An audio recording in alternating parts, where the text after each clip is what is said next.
नमस्कार दोस्तों। आज हम एक महत्वपूर्ण जीवन परिवर्तन पाठ पर चर्चा करेंगे। क्रोध नियंत्रण। क्रोध एक स्वाभाविक भावना है, लेकिन जब यह अनियंत्रित हो जाता है तो यह हमारे रिश्तों और मानसिक स्वास्थ्य को प्रभावित कर सकता है।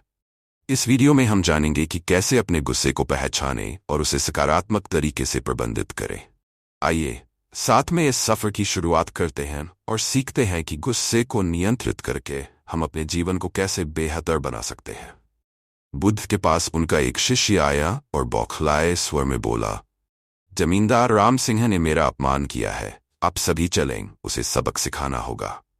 बुद्ध बोले, सच्चे बौद्ध का अपमान करने की शक्ति किसी में नहीं होती। तुम इस बात को भुला दो। जब प्रसंग भुला दोगे तो अपमान कहाँ बचा रहेगा।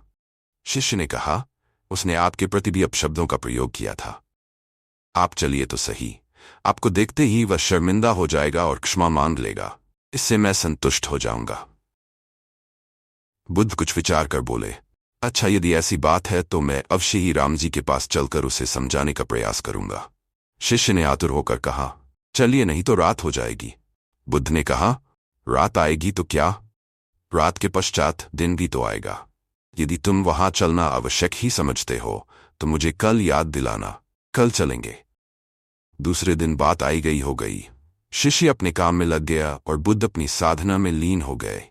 दोपहर होने पर बुद्ध ने शिष्य से पूछा, आज राम जी के पास चलना है? शिष्य ने कहा, नहीं, मैंने जब घटना पर फिर से विचार किया तो मुझे इस बात का आभास हुआ कि भूल मेरी ही थी।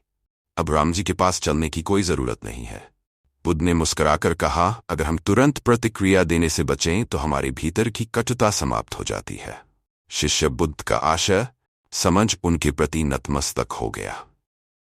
तो दोस्तों, आज हमने समझा कि क्रोध को नियंत्रित करना हमारे जीवन में कितनी बड़ी भूमिका निभा सकता है। जब हम अपने गुस्से को सही तरीके से प्रबंधित करते हैं तो हम केवल तनाव को कम करते हैं, बल्कि अपने रिश्तों में भी सुधार लाते हैं। गुस्से को एक शक्ति के रूप में पहचान कर हम उसे सकारात्मकता में बदल सकते हैं। यदि हम इसे सही दिशा में लगाएं तो ये हमारे जीवन को और बेहतर बना सकता है। अगर आपको ये वीडियो पसंद आया हो तो कृपया लाइक करें, शेयर करें और हमारे चैनल को सब्सक्राइब करना न भूलें। धन्यवाद।